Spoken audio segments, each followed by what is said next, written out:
Chase, what's been your home base in Jupiter, and what have you been working on so far this winter? Really just moving around a little bit. Yeah, I got a house down in Jupiter. Went down to Houston for the holidays with my mom, and for me, you know, big thing I've been working on is my speed. You know, I got back with my track coach, and you know, I didn't take as many bags I would have liked to last year. So, you know, I want to go out there and take 30 to 40, you know, if possible. That'd be great. You know, even more than that if I can. But yeah, the biggest thing for me has been speed for sure. Do you feel like as a leadoff hitter that you need to be more active on the bases, steal more bases, get in scoring position, things like that? Yeah, 100%.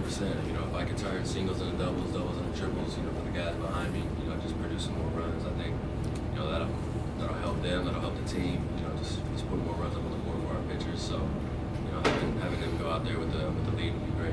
Basically, you get a picture of what that work looks like to focus on speed. Yeah, so it's a lot of just really drill work. I mean, you know, obviously the ladders, that doesn't do much, but he's got a treadmill that's a big old treadmill.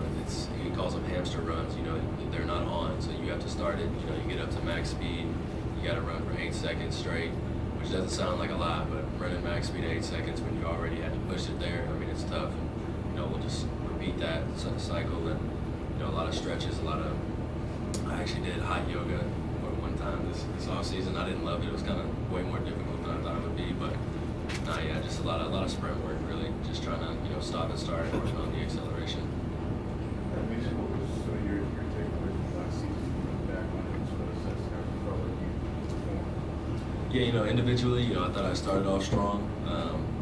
You know, I had definitely had a couple rough patches, which you're gonna have in such a long season. But you know, I think as a whole, it was a good first step. You know, I'd love to be better in every aspect of the game. You know, I feel like defensively, I made a lot of errors last year, and I think I could just clean that up a little bit, and you know, put the team in a better position. And you know, hitting wise, you know, I got 15 last year, 15 homers, and I'd like to improve on that. Really, just every aspect of the game, I'd like to get better. And you know, we got a lot of young guys, so I'm kind of excited to watch us all fight. You know, none of us are really established right now, so I think we're all kind of in the same boat. To your point yesterday, when Sonny was up here, he spoke to this being the young guys clubhouse this year. What is that like from your perspective, knowing that this group hasn't necessarily solidified itself in the major leagues, but this year it's going to have the opportunity to? Yeah, I mean, it'll be cool. You know, I think, you know, obviously we still got guys like Sonny, you know, hopefully Nato's still around.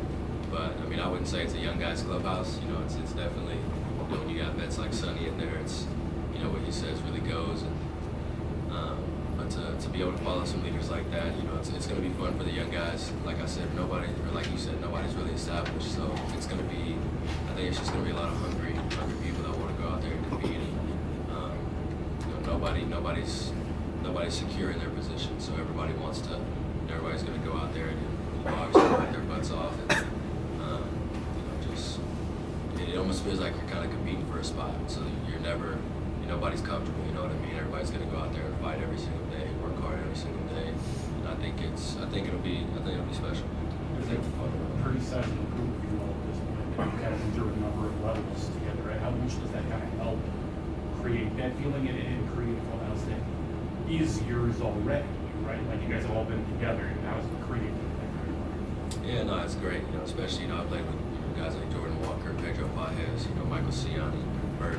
There's a lot of guys that have played together for a while, and you know, I think already going into the season with that chemistry, it's going to be great. You know, I think as a whole, we'll just be able to go out there and play a little bit more free. You know, obviously, like I said, nobody's really secure in their position, but I mean, having those guys right next to me, I know I'm in the spot I'm supposed to be, and I think it'll just be great for everybody. I think those guys. I mean, obviously, you know, I haven't played with everybody, but I haven't been in a lot of clubhouses either, but the clubhouse we had last year was great. And I think we're just building on that. Obviously, we're losing a couple key pieces, but, you know, I think the guys are bringing in, the guys are bringing up, and we have played together, and I think it'll be good for them too.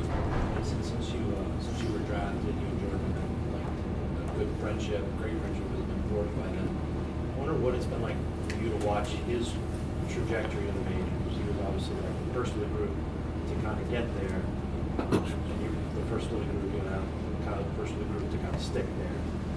as a friend, but also as a teammate, has it been like to watch Jordan? And what do you think drives him coming to this season? I mean, obviously going through the minor leagues with him, watching him play day in and day out was unbelievable. I mean, there was never, a lot of guys, don't want to see other guys succeed whenever they're failing. I failed at every single level, but watching him go crazy and get moved up only motivated me. And, I know, him seeing me have some success last year is only going to motivate him. Just want him to get better. And, I think, he's worked on a lot this year. Obviously, he's huge. I mean, everybody knows he's, 270, but, I think this offseason, he's worked a lot on how to move that. I think he's made a couple swing changes too, and, I think it'll be fun to see him get back to his minor league Jordan Walker. I mean, that dude was, to this day, probably the best player I've ever seen in person throughout the minor leagues, and I think there's only a matter of time until that translates to the big leagues. And, he had a good last month last year. I'm hoping he can carry that over and just really be a catalyst, middle of the lineup bat for this team. Do you have a feel for what drives him? Like, I mean, you maybe even when he doesn't say it, as much time as you spend with him, motivates him? I mean, I would say me and him are pretty similar. I think family is really what motivates him. I think he just wants to go out there and make his dad and mom proud, and just play for the not only the name on the front but the name on the back as well. It's huge, for him. I think he's got such a successful family and such a great family that he just wants to add on to that legacy. And obviously just winning. I mean, for him, me and him have talked about winning a World Series here for our entire careers throughout the minor leagues and up until now. And, just be it, we want to both be faces for this city and faces for this franchise. Masyn, how satisfying was it for you? You had struggles in 23, how rough that was. You come in with those questions, you're batting ninth. By the end of the season, you're batting lead off, second in the team in hits, all the stuff you did. How satisfying was it to clear up those questions about you had to play? It was great, man. I mean, it's I've never really felt the pressure of what outside people got to say, but to be able to go out last year and prove myself, I think it was great. I mean, obviously for the confidence, but I mean, I think it was great for the team too. Just having a little bit of a spark plug at the time of that lineup, and that's just why I want to improve going in this year, especially with my speed. Stealing bags, kind of feeling we didn't have too many base stealers last year, so I think of me and Victor Scott and even Jordan Walker, like he can take some too, but I think that changes the whole game. But yeah, I mean, it was great for my confidence. It was great for like I said, the team. It made me more confident on defense, made me more confident at the plate, and I know me being out there at shortstop, I know my pitchers wanted that, so that's why I wanted to just prove myself. Masyn, you have chosen to embrace St. Louis. You're wearing the Winter Classic sweater right now. How much has this city meant to you? You come up here, people are fueling around you. A guy like, or a place like Winter Warm-Up, what does this mean? And how much does that motivate you to see the fans take after you? No, it's amazing. The city has welcomed me with open arms, and I'm rocking this jersey. The Blues gave it to me, a few weeks ago before the Winter Classic, and it was unbelievable. I actually got to go see my first NHL game, and they put me on the big board, and you just saw the stands going crazy. It was amazing. But nah, man, this city has been nothing shy of unbelievable to me, and me and my family. And, we love it here. It's definitely a little cold in the wintertime for sure, but it's been great. But yeah, I wanted to wear this jersey. Just it's St. Louis. I'm all for it, all for this city. I love how they embrace me. You described the city embracing you and the reception you had. I mean, what does that do for you, mentally, the confidence you're kind of seeing, or a piece of this moving forward with the franchise, and you just kind of go Yeah. No, that's great, man. Obviously, there's guys. Obviously, I'm not there yet, but I'd like to. At the end of my career, be looked at guys. I played for the one city for a long time. You got guys like Yadi, Wayno. Obviously, Pujols went somewhere else, but came back, and the city, just embraced him like he had never left. So, the city's just got so much love, and I want to show that love back to them. Masyn, you mentioned the desire to win a championship, and coming into this season, it feels like, at least in the public eye, there's maybe decreased expectations on what y'all are going to be able to do. Is that something that motivates you guys, and especially that young core that we've kind of talked about, the season's going to revolve around that group? Is that something that can be a real motivating factor to go out and kind of show what you guys are all about?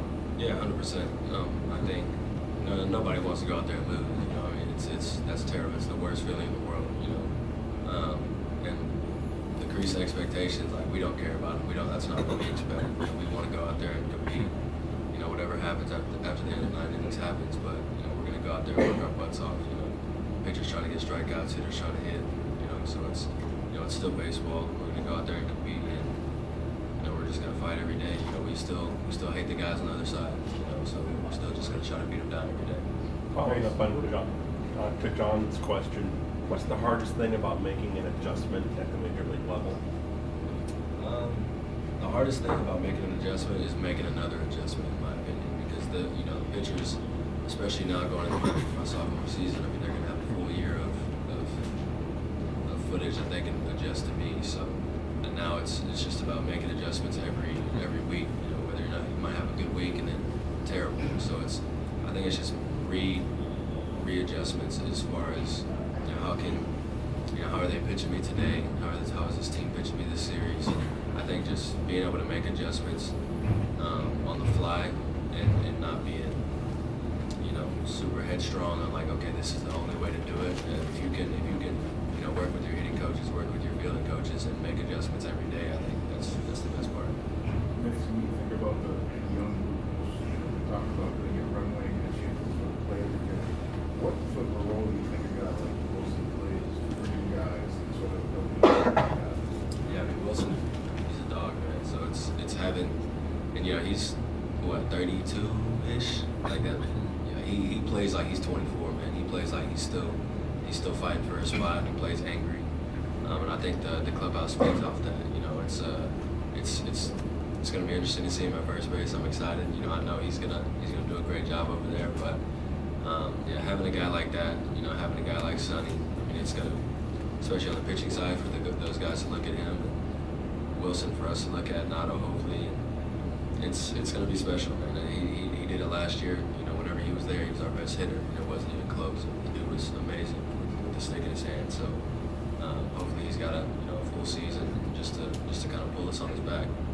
Nato and Goldschmidt both said they expect you to win multiple Gold Gloves by the time your career is over. What's the next step for you defensively? I know you said clean up the errors, but is it covering more ground? Is it? Yeah, well, acceleration. First step for me is big. I wasn't too great at it last year, and that's something I can get better at. But that also goes along with base stealing. Just lateral quickness. So just working on that. But yeah, going back to the cleaning up errors. I had a lot of silly errors last year that I really shouldn't have had, and I think if I can just clean that up and put us in better spots to win, I think obviously the pitchers would love that, but it'll just put us in a better position to win. Just on the hitting side for you, after different full season, you kind of build that confidence. To get into that slow. What I guess do you look at mechanically, like things like running stuff? Yeah, mechanically, I mean, the biggest thing for me was getting off my back leg a little bit last year, and then obviously work with BA.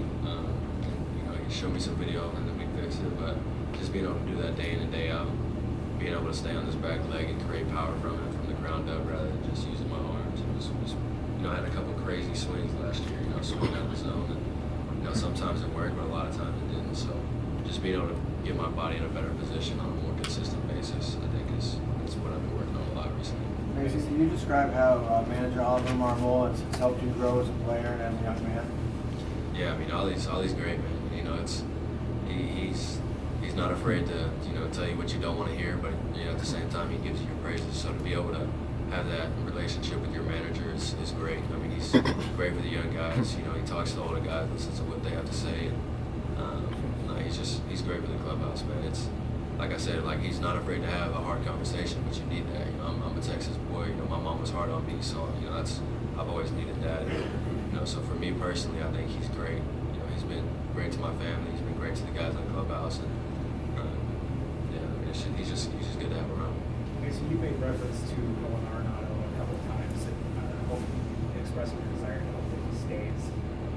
Can you speak to what he's kind of in the past year, what he's meant to you, and kind of maybe the knowledge knowledge or defensive acumen he's kind of shared with you and what he's meant to you and your program? Yeah, I mean, playing on the left side of the infield with that guy, I mean, I couldn't think of another person I'd rather do it with. And, you know, just listening to him every day, looking at his work ethic every day, what he does defensively every day.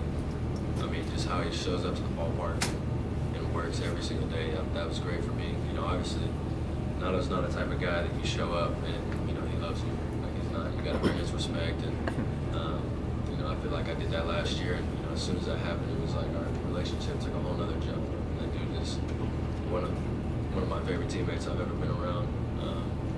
And, you know, he's just one of the hardest working guys I've seen. And to be able to kind of, you know, follow that and see how he works every day, I think it was great for me to at least get to play with him for 1 year. So a lot of times it takes guys 10 years in the league to be a good two-strike hitter. Why do you think you were so good with two strikes early in your career? I'm scared to strike out. That's just what it is. I mean, you know, you got to give your team a chance. And, you know, definitely swung some pitches I probably shouldn't have with two strikes because of that reason. But, you know, just going up there and battling, for me, you know, you can't do nothing if you strike out. You know, you might reach on an error if you put it in play. And, you know, that was the biggest thing for me, is just trying to help the team most of the time.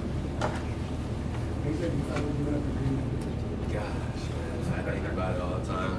But, you know, I think at this point, you know, that's a long lost thought. You know, I wish.